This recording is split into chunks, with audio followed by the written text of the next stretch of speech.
লীলা পুরুষোত্তম কারণ্য ঘন বদন্য সুন্দর আমার ভগবান।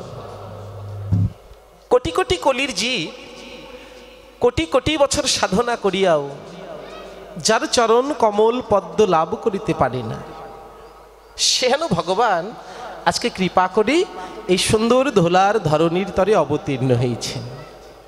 কেন? অনেক প্রমাণ আছে, অনেকগুলো কারণ রয়েছে, কিন্তু আমরা অতগুলো কারণ নেব না। যেটা মুখ্য সেটা নেব। একদিকে মুখ্য, অন্যদিকে গৌণ, একদিকে তত্ত্ব, অপরদিকে তথ্য, একদিকে রূপ, অন্যদিকে স্বরূপ। তাহলে যেটা তত্ত্ব সেটাই নেব। আর সেটা কি? এই দেখো, চৈতন্য চরিতামৃতে কৃষ্ণদাস গোস্বামী মহাশয় গৌরকে দর্শন করে টিকা দিয়ে গেলেন। বললেন, কৈছন রাধা প্রেমা, কৈছন মাধুরীমা, কৈছন সুখেতে প্রভু ভোর, এ তিন বাঞ্ছিত ধন ব্রজে না হয় পূরণ, ভাবিয়া চিন্তিয়া হইনু বিভোর। বাবা, বৃন্দাবনী রাধারানীর প্রেম কেমন, সেই প্রেমের মাধুর্য কেমন, এবং রাধারানী কৃষ্ণকে ভালোবেসে কি জাতীয় শোক অনুভব করতেন, এই তিনটি বাঞ্ছা পূরণ করবে বলি ভগবান চির কাঙাল হই তার ধড়া চূড়া বেনু ঐশ্বর্য সব কিছু পরিত্যাগ করে এবার নর হয়ে অবতীর্ণ হলেন শচী গর্ভ সিন্ধু নিড়ই। যেমন গভীর সমুদ্রে চাঁদের উদয়, ঠিক তেমনি শচী গর্ভ সিন্ধু নিড়ে আমার গৌর চাঁদের উদয়। তাহলে ভগবান কৃপা করে ধুলার ধরণীর তরে অবতীর্ণ হয়েছেন। এই ধন্য কলিকালে এমন গৌর, এমন ভগবান আমরা কোনোদিন কোনো কালে কোনো যুগে পাইনি, পাবো না, পাবার নয়। সেই ভগবান আজকে যখন এমন পূর্বাহ্নকালী শচীরাঙ্গিনাকে ত্যাগ করে যখন শ্রীধাম নবদ্বীপে অজলাম্বিত বাহু তুলে এই ভক্তির চরণে যখন হরিরাম গুণকীর্তন করছেন, নবদ্বীপের নরনারী তথা ভক্তবৃন্দ ডেকে বললেন, এই যে ও নবদ্বীপবাসী, তোমরা দেখে যাও, হঠাৎ করে গৌর আমার হরিনাম করতে আজকে একই হলো। গৌরের কি ভাবের উদয় হলো, এই হাসি মাখা বদনখানা, হরিবলা বদনখানা আজকে কেমন যেন মলিন হয়ে গেল। কি হয়েছে গো? এই তোমরা কি কেউ জানো? এক ভক্ত অপর ভক্তকে বলছে। ঠিক তখনই মহাজন বলছে, দেখো গৌরীর ভাব কি সহজে বোঝা যায়? বোঝে কারা? জগতে তারা। তারা কারা? ওই তো ঈশ্বরের কৃপালে হয় যাহা, হয় যাহা রে জগতে সেই সেই ঈশ্বর তত্ত্ব বুঝিবার পারে, বুঝিবার পারে। বাবা, আপনি কীর্তন শুনবেন মনে করলেও শুনতে পারবেন না। আমি কীর্তন করব বললেও আমার সম্ভব নয়, যদি স্বয়ং কৃপা করে ওই আনন্দর মানুষখানা এসে আমার চিত্তে আনন্দ প্রদান না করে। যদি ওই আনন্দর মানুষখানা এসে আমার সব নিরানন্দ দূর করে আনন্দ প্রদান না করে, তবে কোনোদিনও আনন্দ হতে পারে না। স্বয়ং কৃপা যদি তার না হয়, আপনি আমি হাজার চেষ্টা করি না কেন, কোনোদিনও তাও সম্ভব নয়। তাহলে এখানে একটা কথা এসে গেল, ওই মানুষটি কৃপা করলে তবে আমাদের পক্ষে লীলা আস্বাদন করা সম্ভব। এই যে মা দেখো, আমরা প্রত্যেকেই বলি ভগবান কৃপা করো, গুরু কৃপা করো, গোসাই কৃপা করো, ঠাকুর কৃপা করো, কিন্তু কৃপা যে করো করো বলছি, কৃপা তো বাজারের কোনো বস্তু নয়। কৃপা দুই প্রকার, একটা শুধু কৃপা আর একটা অহৌতুকী কৃপা। যেটি শুধু কৃপা সেটা হলো করে পাওয়ার নাম কৃপা। মন দিয়ে কথাগুলো শুনবেন মা, করে পাওয়ার নাম কৃপা। আমি যদি ভালো পড়াশোনা করি তবেই আমি পরীক্ষায় পাশ করব। আমি যদি দোকানে পুঁজি খাটাই তবে আমি 2 টাকা লাভ করব। আমি যদি রাস্তায় রিক্সা নিয়ে বের হই তবে আমার 2 টাকা ইনকাম হবে। আমি করলাম তাই পেলাম। করে পাওয়ার নাম কৃপা। আর অহৌতুকী কৃপা কাকে বলে জানেন? এই কৃপাটা হলো সর্বোৎকৃষ্ট উত্তম। এই দেখুন মহাজন বলছে অপরাধ মার্জনীয় বাপ ছেলে বাজারে চলে যাচ্ছে। এক ছেলে বাবাকে বলছে, বাবা তুমি তো বাজারে যাচ্ছ, আমিও তোমার সঙ্গে বাজারে যাব। ছোট্ট ছেলে। বাবা ডেকে ডেকে বলছে, খোকা তুই যাসনি বাবা? এই এক্ষুনি বৃষ্টি হলো, পথখানা কত পিছল হয়ে গেছে, না জানি পথে পড়ে গিয়ে তোর হাত পা ভেঙে যায়। ছোট্ট ছেলে বায়না ধরেছে, বাবা আমিও বাজারে যাব। ছুটে গিয়ে ছোট্ট ছেলেটা বাবার হাতখানা চেপে ধরেছে। খোকা শক্ত করে ধরবি। ছেলে বাবার হাত ধরে বাজারে চলে যাচ্ছে।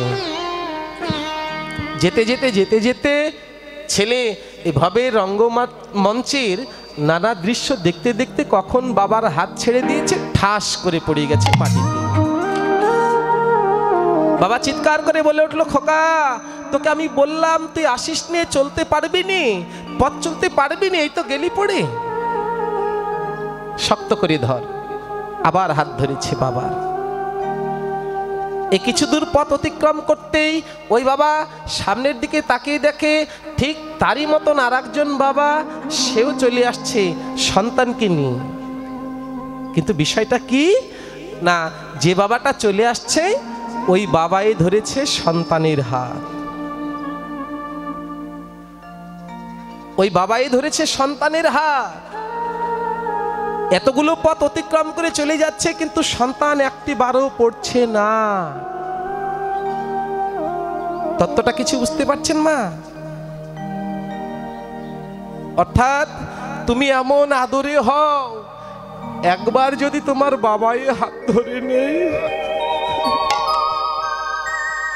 এমনই আদরে হও তুমি ভগবানের, এমনই তুমি আদরের হও কৃষ্ণের, এমনই তুমি শ্রেষ্ঠ ভক্ত হও। ভগবান কৃষ্ণ তোমাকে যদি একবার সে হাত ধরে নেয়, তোমার আর এই জন্মে নয়, তোমার জন্ম জন্মান্তরে আর কোনোদিন পড়ার ভয় থাকে না। তোমার আর পড়ার ভয় থাকবে না, তোমার মুখ্য প্রাপ্তি লাভ হবে। এটা হলো অহৌতুকী কৃপা। তুমি পণ্ডিতি করে যদি বাবার হাত ধরতে যাও, আমি করি, আমি মালিক, আমি বাড়ির প্রধান, আমি শিক্ষক, আমি ডাক্তার, আমি জ্ঞানী, এই আমিত্ব নিয়ে কেউ যদি ধরতে চায়, তার পড়ার ভয় অনিবার্য, নিশ্চিত। কিন্তু কেউ চিরকাঙ্গাল হয়ে আমার বলতে কিচ্ছু নয়, ভগবান আমি কিছুই জানি না, আমি অধম, জগতের সবাই উত্তম, আমি ছোট, জগতের সবাই বড়, আমি নিচু, জগতের সবাই উঁচু। এই ভাবনা নিয়ে কেউ যদি ভগবানের ভজনা করে, আর একবার যদি সেই আনন্দের মানুষের অহৌতুকী কৃপা হয়েছে, নাগরী ওই যে গৌরের অন্তরে কি ভাব হলো, এ ভাব কি কেউ বুঝতে পারছিস তোরা? একজন অপরজনকে ডেকে বলছে, দেখ রে আমি বুঝিনি। এ ভাব বোঝা যায় না, আবার জগতে যে কাউকে বোঝাবো এইটাও সম্ভব নয়। হঠাৎ করে তাদের মধ্যে থেকে একজন ভক্ত হাত চাড়লেন, এই যে দাঁড়াও দাঁড়াও, আমি বুঝেছি, গৌরের যে এ ভাব হয়েছে এ ভাবটা আমি জানি। কে?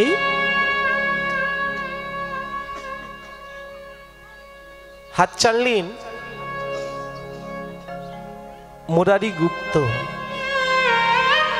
আরে তুই কি করে জানিস রে ভাই?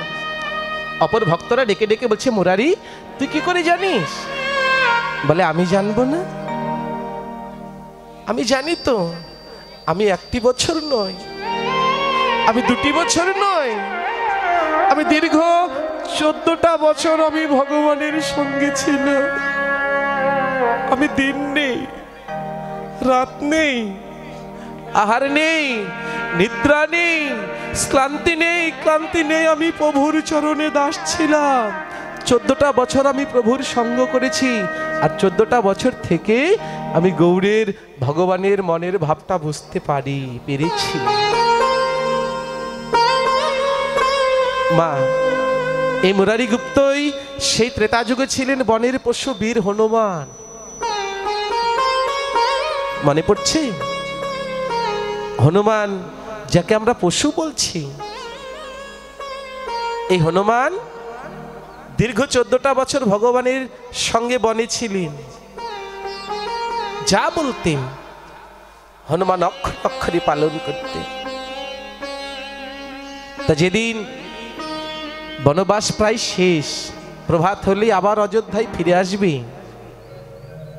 সীতা হনুমানকে ডাকতে লাগলেন, হনুমান, আরে হনুমান, একবার আমার কাছে আসবি বাবা, একবার কাছে আয়।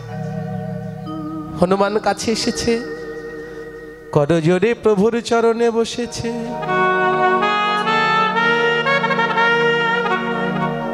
প্রভুর চরণে মাথাখানা নোয়াইছে।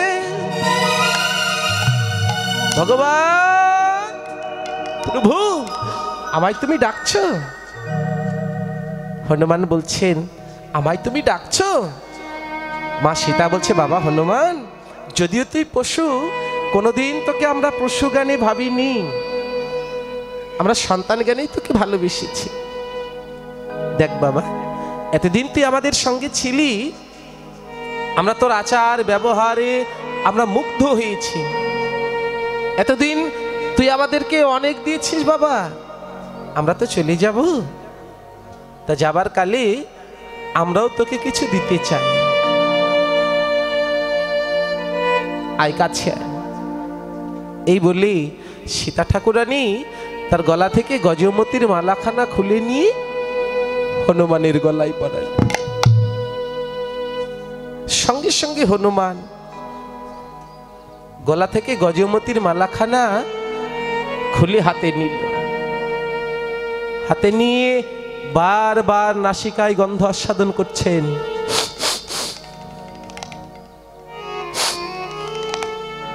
কি যেন কি বুঝতে পারলে হনুমান গলায় গজমতির মালাখানা এবার টেনে টেনে ছিঁড়ে এবার অনেক দূরে ছুঁড়ে মেরেছে। চাই না, চাই নাই গজমতি।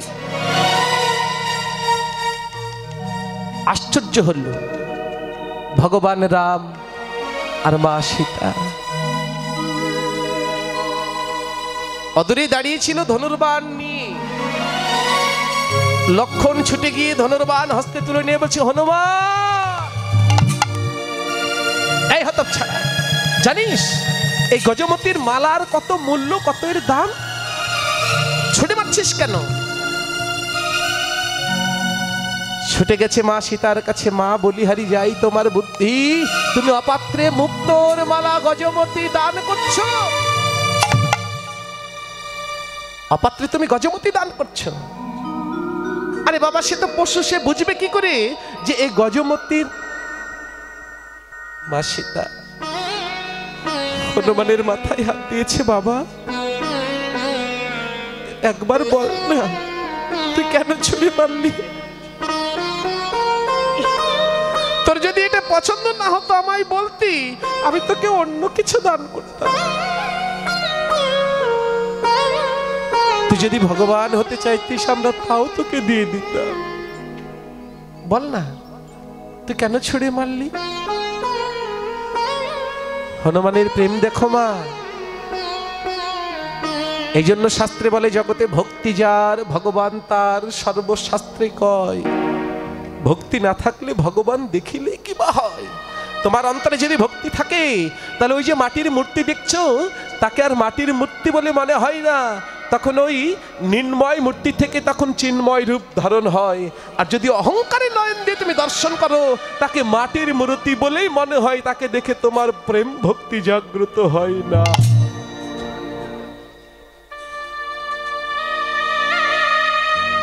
হনুমান দুটি নয়নে জল ছেড়েছে। আমি তো চাইনি তোমার কাছে সেই গজমতি,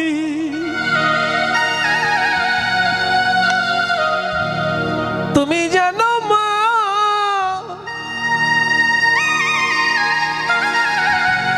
আমি বারবার নাসিকায় সেই মালাখানা ধরে, বারবার নাসিকায় সেই মালাখানা ধরে গন্ধ সাধন করছিলাম। আমি দেখলাম তুমি যে মূল্যবান বস্তু আমাকে দিয়েছো, সেই মূল্যবান বস্তুর মধ্যে আমার ভগবান রাম আছে কিনা। তুমি যেই গজমতির মালা দিলে মা, এ মালাতে তো আমি ভগবান রাম অঙ্গের গন্ধ একবারও পেলাম না।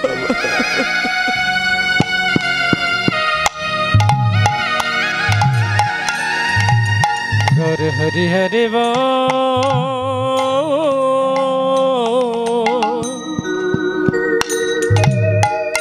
হরে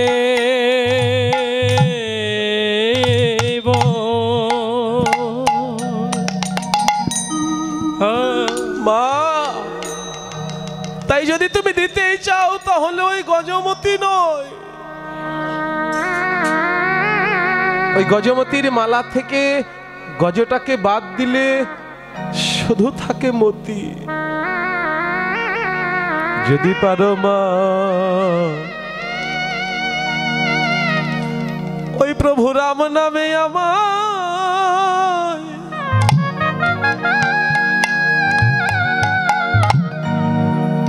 আমায় তুমি মতি দাও গো মা গো।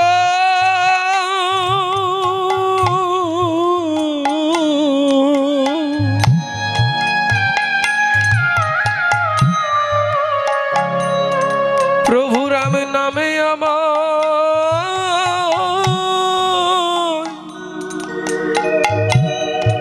আমায় মতি দাও গো।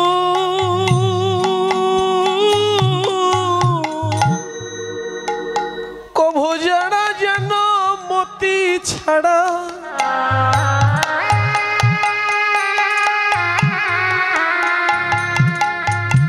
আমি মতি ছাড়া না হই গো মা।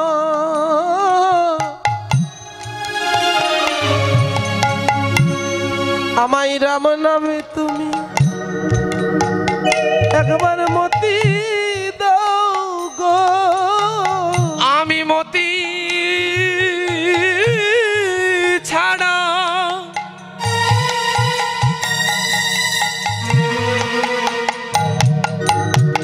ওগো না হই গো।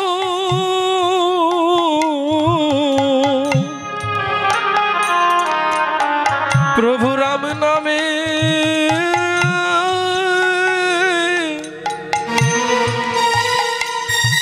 আমায় মতি দাও গো।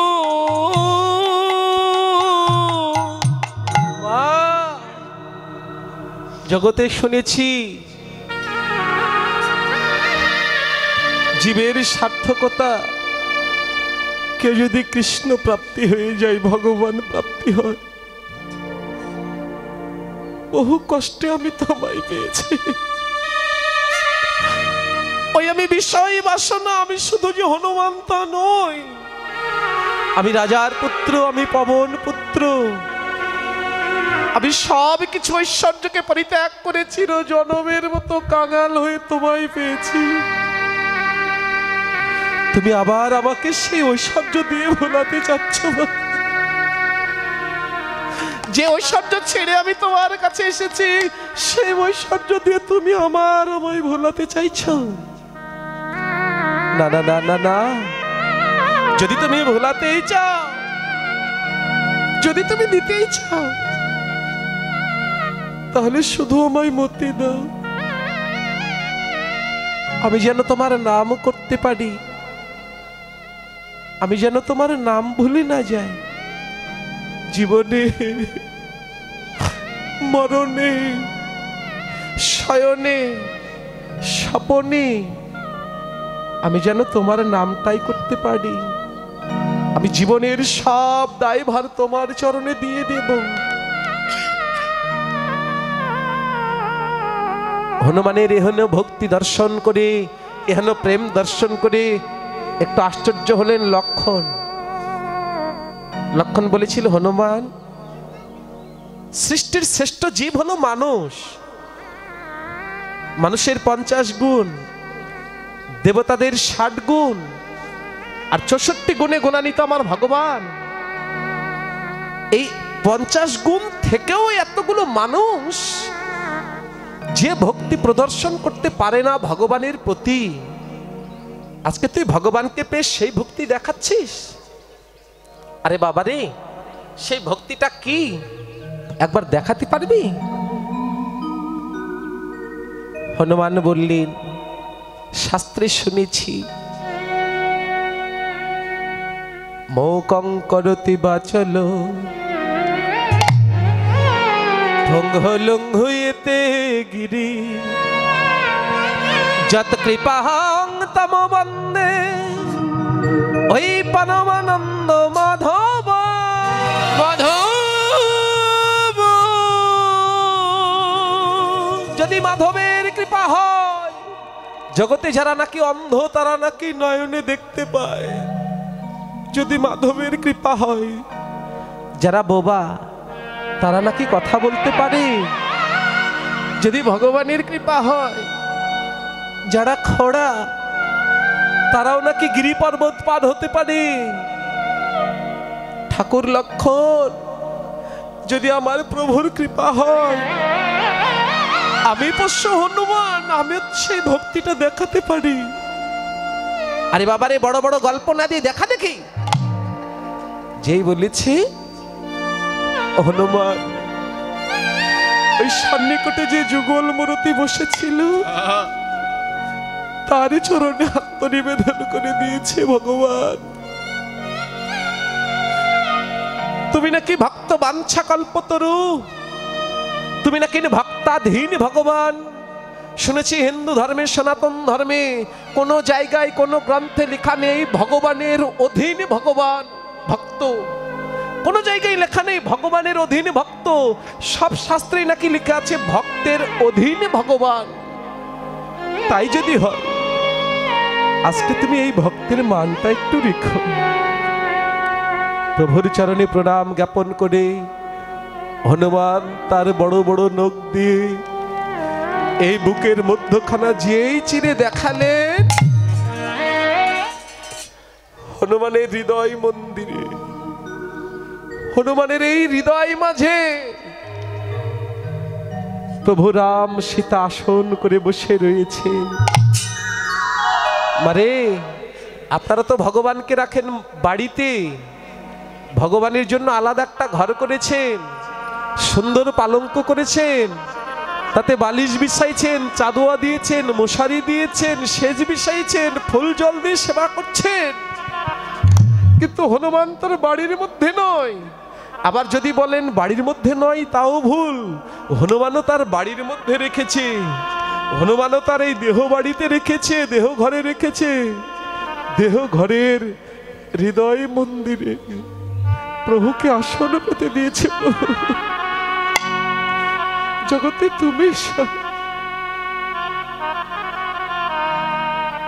হনুমান যেই দেখালো, প্রভু লক্ষণ ছুটে গিয়ে হনুমানের দুটি চরণ চেপে ধরেছে। হনুমান, এতদিন আমি তোকে পোষ্যই জ্ঞানে দেখেছি, তোকে আমি কোনোদিন ভালোবাসিনি। আজ হতে তোর চরণে আমি অপরাধী হয়ে গেছি। জগতে শুনেছি সব অপরাধের ক্ষমা হয় না, সব অপরাধের ক্ষমা হলেও নাকি বৈষ্ণব অপরাধের ক্ষমা হয় না। আজকে আমি বৈষ্ণব অপরাধী।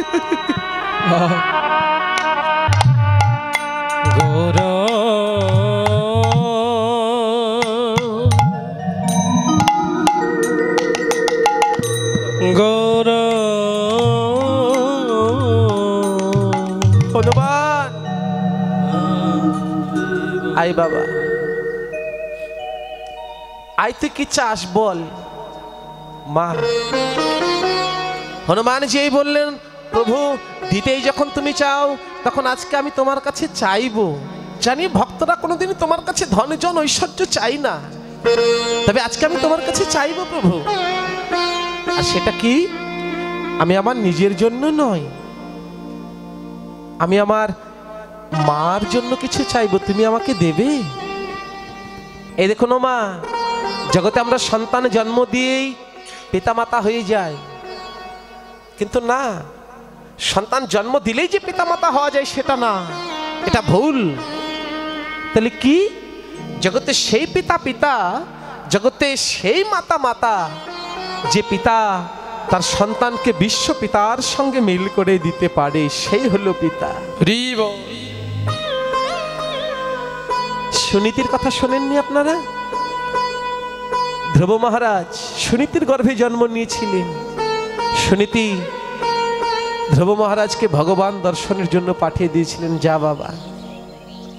সেই মাতা, যে পিতামাতা সন্তানকে বিশ্ব পিতামাতার সঙ্গে, বিশ্ব পিতার সঙ্গে মিল করাই দেয়, সেই পিতা, সেই মাতা।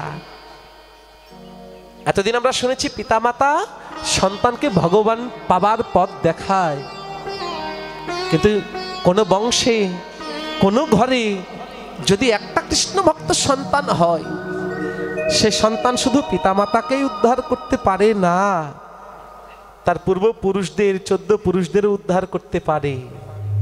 তার বাস্তব প্রমাণ এবার নিয়ে নেন। হনুমান প্রভু রামকে বলছে, প্রভু যদি কৃপা করে একবার আমার বাড়িতে যেতে।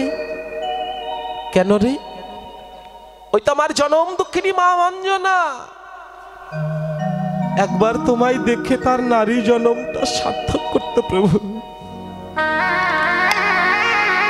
ভগবান রাম বলে উঠলেন, হনুমান ভক্ত আমাকে দেবে, আমি নেই, কিন্তু কোন ভক্ত আমার কাছে চাইলে আমি দেব না, তা কি করে হয়? যা বাবা তুই যা, আমি আসছি তোর মায়ের কাছে, যা, তোদের বাড়িতে আসছি। এই দেখো মা, ভগবানকে পাবার জন্য যেই কারণে আপনারা ঘর ছেড়ে প্রভাতকালে কীর্তন আসরে ছুটে এসেছেন, অনেকে জমি জায়গা বন্ধক দিয়ে বৃন্দাবনে যায়, অনেকে গয়া, কাশী, মথুরা ইত্যাদি ইত্যাদি ধামে দর্শন করছে ভগবানকে পাবার জন্য। কিন্তু কর্ম যদি ভালো হয়, ভগবান পাবার জন্য তোমায় ছুটতে হয় না, স্বয়ং ভগবান নিতাই গৌর হরি বল বলে তোমার আঙ্গিনায় এসে তোমাকে হরি বল, হরি বল, হরি বল, হরি বল, হরি বল। এই যে কীর্তন মিডিয়া দাদা, খুব ভালো দাদা আছে, সবাই চলে গেলে এটা যাবি না, এটা থাকবি, খুব ভালো। এনার চ্যানেলে ভালো ভালো কীর্তন আছে, কীর্তন মিডিয়া টিম লিখবেন, অনেক কীর্তন আসবে, আপনারা শুনবেন। আমাদের অনেক কীর্তন ছাড়া আছে আমার ইউটিউবে চ্যানেল নাকি কীর্তন মিডিয়া 10, এখানে সাবস্ক্রাইব করলেই সকল কীর্তন পাবেন আপনারা। কীর্তন মিডিয়া 10। জয় রাধে, হরে কৃষ্ণ, হরি বল।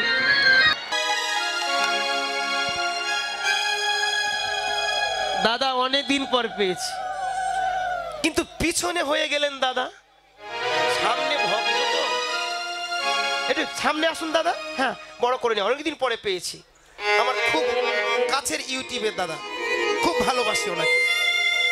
আমাদের এই যে দাদা ভাই সব জায়গায় কিন্তু বেশিরভাগই কীর্তন হলে পাগলের মতো ছুটে যায়। কেন বলুন তো? আমরা যেন ঘরে বসে কীর্তন শ্রবণ করতে পারি, এই জন্য তারা এত সুন্দর করে, এই যে আমার দাদা ভাই এসেছে, যে চ্যানেলটা এসেছে, যে চ্যানেলটি পরিচালনা করছে, সেটা হলো কীর্তন 10, কীর্তন মিডিয়া 10। এই যে কীর্তন মিডিয়া 10-এ যদি আপনারা সার্চ করেন বা দেখতে চান, অনেক ভালো ভালো কীর্তন এবং অনেক কিছু ভাগবত পাঠ বা যা ধর্মীয় কিছু পাওয়া যায় সবই পেয়ে যাবেন। সেখানে দেখবেন এবং লাইক করবেন, কমেন্ট করবেন, তাতে আমার দাদা ভাইয়ের কী হবে, একটু উপকার হবে। আর দাদা ভাইয়ের উপকারের জন্য আমরা কিন্তু বড়ই মূল্যবান জিনিস পাচ্ছি, কেননা এই কৃষ্ণ নাম ঘরে বসে শ্রবণ করতে পারি, তাই না? তাই ওই মিডিয়ার জন্য আশীর্বাদ করবেন এবং আপনার দর্শন করবেন এবং সার্চ করবেন, আবার লাইক করবেন, ঠিক আছে? সবাই মিলে একটা ধ্বনি দেবেন, তাই গুরু হরি বল। আমাদের এই যে দাদা ভাই সব জায়গায় কিন্তু বেশিরভাগই কীর্তন হলে পাগলের মতো ছুটে যায়, কেন বলুন তো? আমরা যেন ঘরে বসে কীর্তন শ্রবণ করতে পারি, এই জন্য তারা এত সুন্দর করে এই যে আমার দাদা ভাই এসেছে, যে চ্যানেলটা এসেছে, যে চ্যানেলটি পরিচালনা করছে সেটা হলো কীর্তন 10, কীর্তন মিডিয়া 10। এই যে কীর্তন মিডিয়া 10-এ যদি আপনারা সার্চ করেন বা দেখতে চান, অনেক ভালো ভালো কীর্তন এবং অনেক কিছু ভাগবত পাঠ বা যা ধর্মীয় কিছু পাওয়া যায় সবই পেয়ে যাবেন। সেখানে দেখবেন এবং লাইক করবেন, কমেন্ট করবেন, তাতে আমার দাদা ভাইয়ের কী হবে, একটু উপকার হবে। আর দাদা ভাইয়ের উপকারের জন্য আমরা কিন্তু বড়ই মূল্যবান জিনিস পাচ্ছি, কেননা এই কৃষ্ণ নাম ঘরে বসে শ্রবণ করতে পারি, তাই না? তাই ওই মিডিয়ার জন্য আশীর্বাদ করবেন এবং আপনার দর্শন করবেন এবং সার্চ করবেন, আবার লাইক করবেন, ঠিক আছে? সবাই মিলে একটা ধ্বনি দেবেন, তাই গুরু হরি বল। কীর্তন মিডিয়া 10 সকল সনাতন ধর্মে যত বড় বড় কীর্তনীয় আছে, কীর্তন হয়েছে নাম কীর্তন, লীলা কীর্তন। এই যে কীর্তন মিডিয়া এই চ্যানেলটি, সকল কীর্তনীয়দের কীর্তন এই ইউটিউব চ্যানেলে পাবেন আপনারা।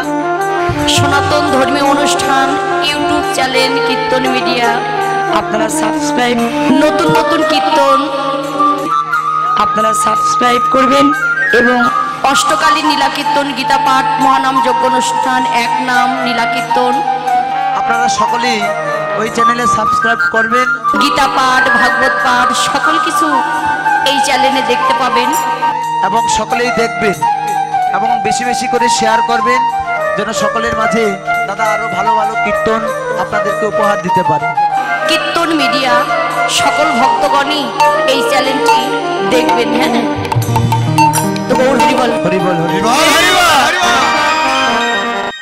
আমার এই দাদা আমার অনেক কীর্তন সেরেছে বাবা। আমার এই কীর্তন মিডিয়া 10 লেখলে বহু কীর্তন, আমার কীর্তন, অন্যান্য কীর্তনের কীর্তন, বাউল গান, কবি গান, শব্দ গান, লীলা কীর্তন, নাম কীর্তন, অনেক কিছু পাবেন। আপনারা এই চ্যানেলটা সাবস্ক্রাইব করবেন, এটা আমার অনুরোধ।